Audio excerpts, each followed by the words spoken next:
Hello दोस्तों, Dalip Hindi shorthand classes में आपका हार्दिक स्वागत है। दोस्तों, आज की डिक्टेशन दैनिक जागरण की संपादकीय डिक्टेशन है। डिक्टेशन की गति 120 शब्द प्रति मिनट होगी। डिक्टेशन स्टार्ट करते हैं 5 सेकंड बाद।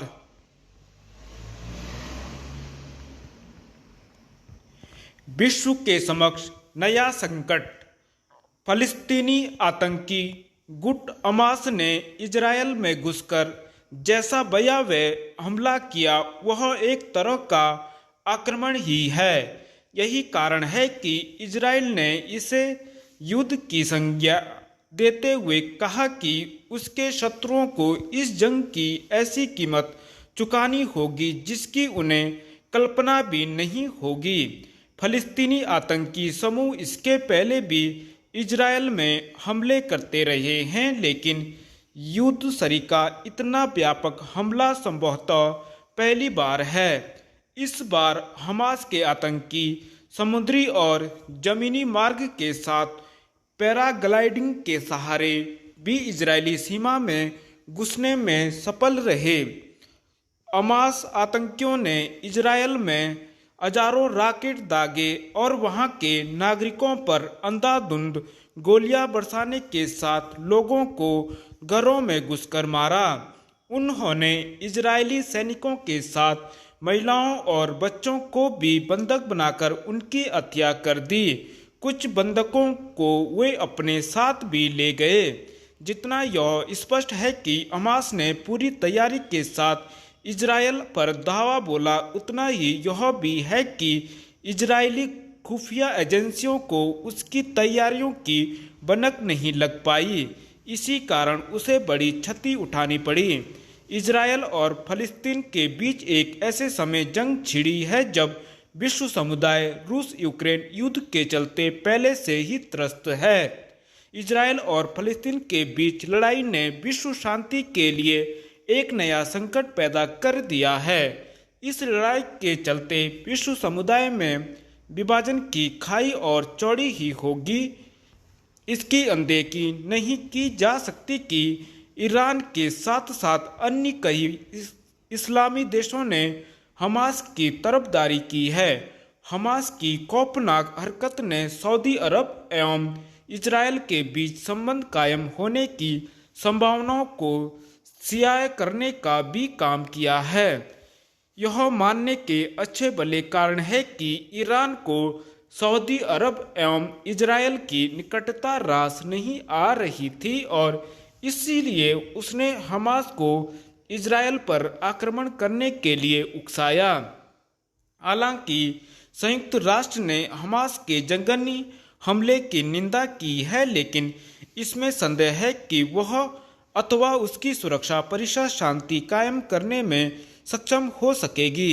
यह कहने में हर्ज नहीं कि सुरक्षा परिषद विभिन्न देशों के बीच तनाव, टकराव और युद्ध रोकने में नाकाम है, इसीलिए वह अप्रासंगिक होती जा रही है। यह अच्छा हुआ कि भारत ने साफ तौर पर यह कहा कि इस कठिन समय में वह इजरायल के साथ खड़ा है। इस स्पष्टता की आवश्यकता इसलिए थी क्योंकि हमास का हमला मुंबई में पाकिस्तान प्रायोजित आतंकी हमले की याद दिला रहा है।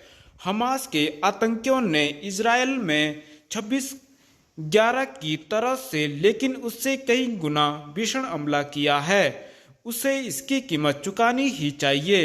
यह ठीक है कि भारत फलस्तीनी हितों के पक्ष में है, लेकिन इसका यह अर्थ नहीं हो सकता कि वह भीषण आतंकी हमले की निंदा करने में किसी तरह का संकोच करे। सार्थक पहल। प्रदेश के सबसे बड़े विभाग शिक्षा में समन्वय की अच्छी कार्य संस्कृति आने वाले समय में देखने को मिल सकती है। शिक्षा मंत्री डॉक्टर धन सिंह रावत के निर्देश के बाद विभाग ने सचिव, महानिदेशक, निदेशकों समेत शासन से लेकर निदेशालयों के वरिष्ठ अधिकारियों को राजकीय विद्यालयों का भ्रमण करने का फरमान थमा दिया है। लगभग 1 माह के इस भ्रमण कार्यक्रम के दौरान ये अधिकारी विद्यालयों में शैक्षिक वातावरण, शिक्षा के स्तर, छात्रों एवं विद्यालयों की आवश्यकता का निरीक्षण करेंगे। शिक्षा में गुणात्मक सुधार कैसे लाया जा सकता है, इस बारे में सुझाव सहित अपनी रिपोर्ट शिक्षा मंत्रालय को देंगे। शिक्षा के क्षेत्र में केंद्र और राज्य की सरकारों की विभिन्न योजनाएं भी संचालित हो रही हैं। उनकी धरातल पर स्थिति की सही तस्वीर भी सामने आने की उम्मीद है।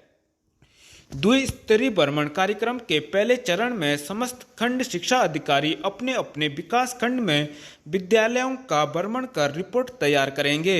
बाद में वरिष्ठ अधिकारियों का भ्रमण दल विकास खंडों से प्राप्त रिपोर्ट को भी अपनी अध्ययन रिपोर्ट का हिस्सा बना सकता है। माना जा रहा है कि इन दोनों रिपोर्ट से क्लस्टर विद्यालय, पीएम श्री स्कूल, अटल उत्कृष्ट विद्यालय के शिक्षा पर पड़ने वाले प्रभाव का आकलन करने में भी सहायता मिलेगी।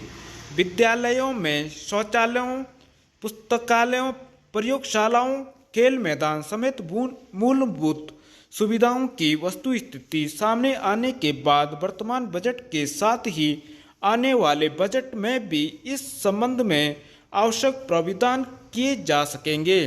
विशेष रूप से विद्यालयों में होने वाले निर्माण कार्यों की धीमी गति की समस्या गंभीर है।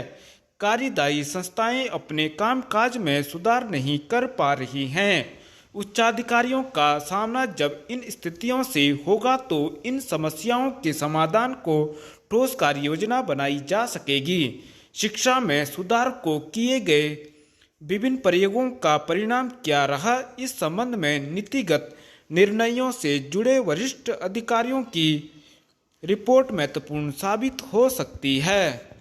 धन्यवाद।